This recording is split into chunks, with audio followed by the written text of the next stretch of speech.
Hi everyone, it's me Angel. Welcome sa aking YouTube channel. Sasagutin ko tong comment ni Ma'am Evelyn. Hi Ma'am.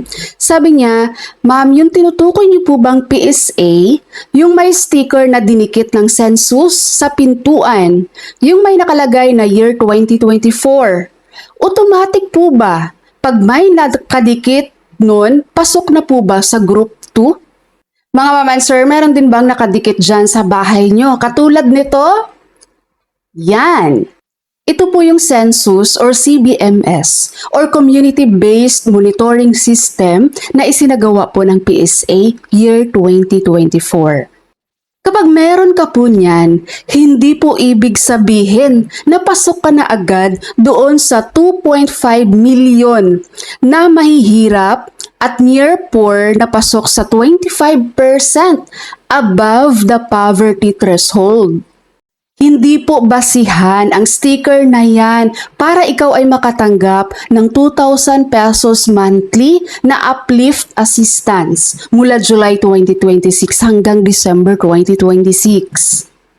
Ang sticker na po na yan na dinidikit sa mga bahay natin, nangangahulugan lang po yan na tayo ay nasama na po sa census, na tayo po ay napabilang na doon sa population na sa ating bansa, sa Pilipinas.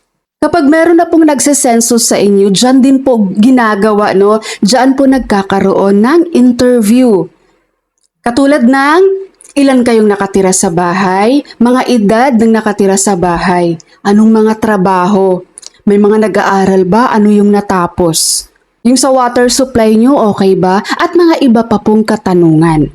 At dyan po sa interview na yan, dyan po kayo ma-determine or ma-distinguish ng PSA o kung sino man yung nagsisensus sa inyo kung kayo po ba ay kabilang doon sa mahihirap at near poor na pasok po sa 25% above on the poverty threshold. Tandaan nyo mga ma'am and sir, hindi po ibabandera ni PSA or nang nagsasensus sa inyo na kayo po ay bilang doon sa mga mahihirap sa pamamagitan ng sticker na yan. Okay? Kaya po mga ma'am and sir, bigyang halaga natin ang interview pagdating po sa census kapag may nag-census po sa bahay natin. Aminin nyo man or sa hindi guys, sobrang dami sa atin na kapag mayroong nag-census sa bahay, hanggang doon lang tayo sa mga basic na katanungan.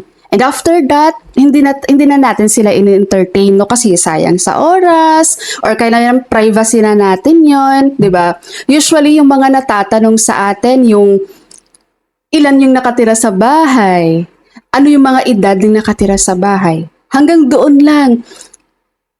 Pagkatapos niyan, wala na. Hindi na tayo pa nag-share pa ng ating mga personal information. Which is sa census guys, malaking bagay din yon. Dahil sabi ko nga po, doon sa census, sa nag-i-interview sa atin, doon madidetermine kung pasok ba tayo doon sa mga mahihirap or kaya naman nasa middle class tayo. Okay, so marami dito yung iba, diba? Mahirap naman po kami. Minsan masasabi natin na tayo mismo sa sarili natin, no? Tayo yung magsasabi, kabilang naman kami sa mahirap ha, mahirap naman kami ha. Diba, nakikita nyo naman dito guys, yung sa PSA, mahirap at near poor na pasok. Ito, sa 25%. No, merong percentage, 25% above the poverty threshold.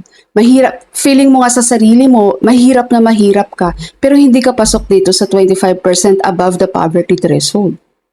So again, yung sticker na nakadikit dyan sa mga bahay natin sa census na ginawa noong 2024, hindi po ibig sabihin niya guys ay pasok na kayo doon sa qualifications para doon sa 2,000 pesos monthly, okay? Ang listahan po na pasok dito sa mga mahihirap na to sa CBMS na to ay nasa PSA mismo. Okay? Private yan eh. Hindi po yan, ay confidential yan eh. Hindi yan basta-basta ilalatag ni PSA dyan sa mga pintuan nyo guys. Okay? Hindi ibabandera ni PSA sa pamamagitan lang ng sticker na yun. Ito, bilang to sa mahihirap na pamilya. So, hindi po ganon. Alright po, so sana po nasagot ko yung mga katanungan nyo guys tungkol sa sticker na yan. Okay, so that's all for my video for today. Thank you so much for watching everyone. God bless you all.